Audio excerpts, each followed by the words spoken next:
This is Good Morning Iowa. Good morning, everyone, on your Thursday, Friday Eve. Thank you so much for starting your day with us. 5 o'clock now. I'm Samantha Missa. Get ready for a very foggy day again. All new this morning, the benefits of reading out loud. How sharing a passion for books is helping one child build the confidence she needs to make her way. We are Iowa's most accurate forecast. Brandon, we can count on our viewers being loyal to you. We got much needed rain yesterday, a beautiful day today, and more rain potentially. You're winning. Just take a look behind us. How beautiful it is today. Beautiful blue it's so sky, right? Beautiful outside. Alexa, play musical announcement. That was Indianola High School choir students reacting to their teacher, Miles Finn, taking away the final two options for the school's musical last fall. Videos of the reveal have been blowing up on social media, getting millions of views on TikTok. I'm Samantha Mesa, proudly Mexican-American, and for Hispanic Heritage Month, I am so excited to share with you our Latin and Hispanic communities, from our art to our love of culture, businesses, love of family, and foods. It's all coming up on Local 5 News. Let's head back out live to the Iowa State Fair, joined by Samantha Mesa. She's going to share a little bit about her family's roots at the Iowa State Fair. Samantha, I had no idea that any of this happened. Oh my gosh, tell us all about it. I know, it's crazy, right? Okay, so rounding out this last day of the Iowa State Fair, I wanted to share some family connection with you. So while this fair is my second fair experiencing all the great things about Iowa, when I moved here last year, Chanu, this is crazy. I learned my great-grandparents met here in Iowa, and I've shared with y'all, I come from mixed family, Mexican, Irish, and French. The Irish and French side. Roy and Lolita Coates, great-grandparents, met here and started part of my family in Oskaloosa, Iowa. This experience here at the fair has further shown me that our communities are diverse and surprising in how we are more connected than we could imagine. Hold both your fingers in the air like this, okay? Just like that, and believe in yourself. I believe, I believe, I believe, I believe, I believe. And we're supporting. You are one of those musicians that is so passionate, it's contagious. We feel it, and we can't help but move and just feel the love that you put into it. And this is a lifestyle for you. I mean, as I always, well, that is good that you said that, because as I always say, I play what I live. It is finally official. The NASCAR Cup Series will be held at the Iowa Speedway in Newton next year. The announcement comes after speculation from racing fans and a report from the sports website, The Athletic. Now, this is the first time Iowa will host the NASCAR Cup Series. We're going to check your traffic right now. I've got great news for you. Take a look at Des Moines, Ankeny, West Des Moines, and Grimes. It is a smooth commute in all directions, so your morning drive should be just fine. Breaking news, the Iowa Democratic Party will release its caucus results on Super Tuesday. That's scheduled for March of next year. Here's what we know right now. The IDP says Iowa Democrats will be able to register for the mail-in process starting next month on November 1st. The Iowa caucus has come and gone. Some hopefuls are looking ahead to New Hampshire now, like Donald Trump after winning here in Iowa. Others, like Vivek Ramaswamy, have suspended their presidential campaign. It is a very busy night Monday. We have full team coverage this morning. Larissa Mills is in studio to talk about Vivek Ramaswamy's campaign suspension. And Chanu Hur is live in the Iowa Event Center to give a full breakdown of Monday night. First, though, the other big story making this caucus historic, the weather. Brandon, extreme cold yesterday. Right now, administrators say crews are working to repair damage from a fire Thursday affected Iowa State's campus's cooling system. They say they've made progress with bringing the air conditioning back to residence halls. ISU says classes that can will be held virtually. Administrators are encouraging students that can to go home this weekend. Looking ahead, the trial for one of the suspects in the Starts Right Here shooting in Des Moines will continue tomorrow. Preston Walls is charged with first-degree murder, attempted murder, and criminal gang activity. 18-year-old Gianni Dameron and 16-year-old Rashad Carr were killed in the shooting. Turning to Local 5 politics, Election Day is less than 5 weeks away, and two key debates took place yesterday to secure Iowa voters on key issues. One being the key race for the 3rd Congressional District between Democratic incumbent Representative Cindy Axne and Republican State Senator Zach Nunn. After 148 days, riders will go back to work today. That's after the Riders Guild of America voted to lift its strike overnight. On Monday, the union reached a tentative agreement with studios. So over the next 3 years, the minimum pay will gradually go up by a 12.5%. I'm told several of those asylum seekers have been sent to their respective destinations, several going to families in cities across the nation. Lawyers and advocates tell CBS 4 27 people, including children, were processed across the border fairly smoothly today without any major issues.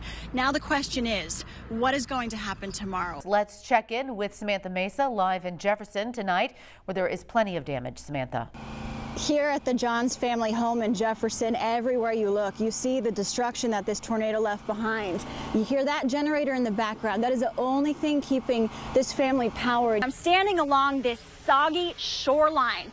This is where mosquitoes are laying their eggs, an area that kids usually play. You can hear the traffic is moving quick. It's this time of the day. Tow trucks, they're getting a lot of calls from people that need help, from flat tires to breakdowns.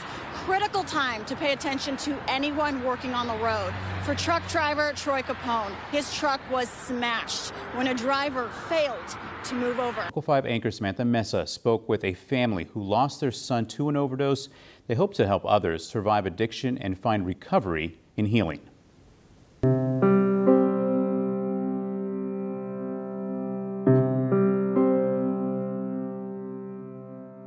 He had a full-time job, had a brand new car, had a girlfriend he was actually going to propose to that summer, and had been with her for almost 3 years at that point. So he wasn't a typical junkie on the streets. Jordan Prophet was 21, on the cusp of creating his own life. He was clean 2.5 years. His parents say they almost lost him when he'd shot up years before. We all rushed up to Methodist Hospital, of course, and when he came to, he just cried, sobbing. "Mom, I'm so sorry. I promise you, I promise I will never do this again." But they did go through it again. One last time. His father found him unconscious in their basement after a fentanyl overdose. His other son, frantic. Came rushing back upstairs, my other son, and said, "Dad, I can't do this anymore, he's down." Immediately rushing downstairs and seeing his lifeless body, and just immediately my protective instincts was get to him.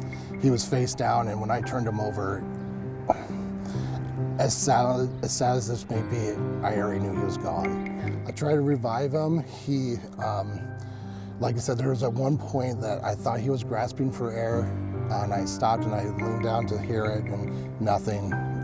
It was nothing, and kept on going until the paramedics got there. They announced him dead at our home. Jordan was turning to drugs, numbing the stresses and pains of life, a path specialists say many experience. And today his parents' hearts are heavy. Looking back, they recall he was going through a lot of loss during that time, and drugs became a form of self-medicating. Jordan and his friends started off of marijuana, and it went to pill prescriptions, and it just went to what's going to be the next high. Before his deadly overdose, he was sober almost 3 years. The turning point, losing his best friend in 2016. He was the first one of the group of friends to go. And we should have, and I regret this, we should have kept a closer eye on him. I just had blinders on. His mother, Diane Prophet, says that loss of friendship wore down Jordan's spirit. We knew he was going through a lot. He just didn't know how to process it.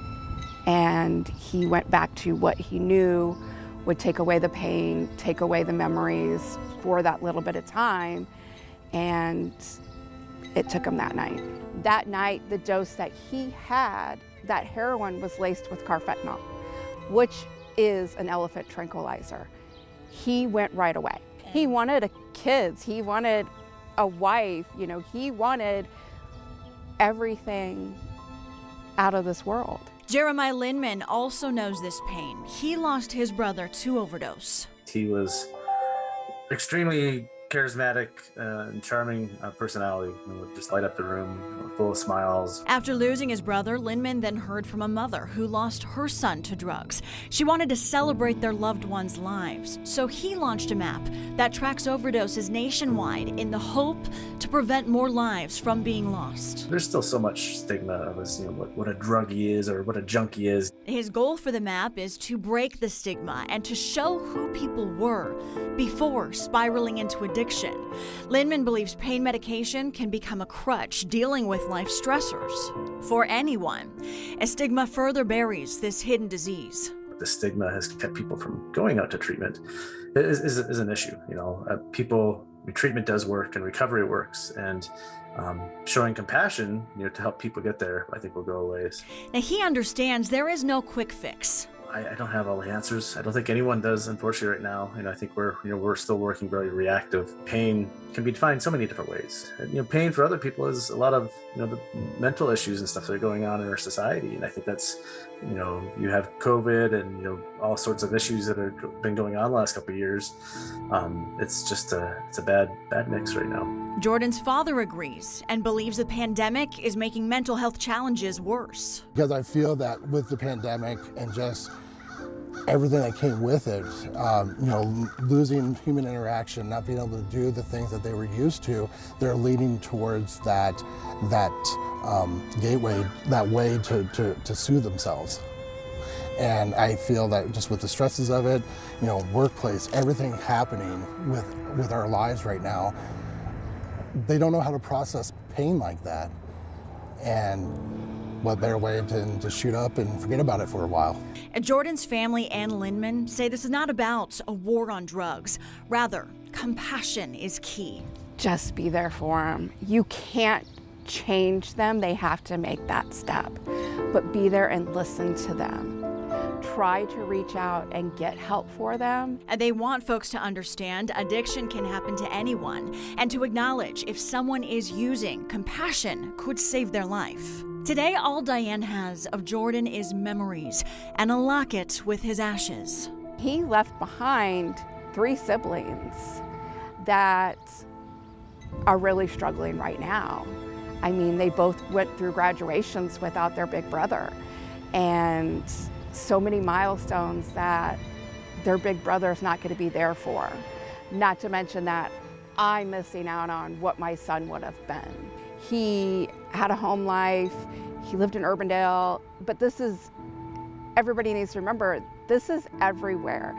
This is in Johnston, this is in West Des Moines, this is in Urbandale, this is in Waukee. This could be your neighbor 2 doors down that you don't know is going through this.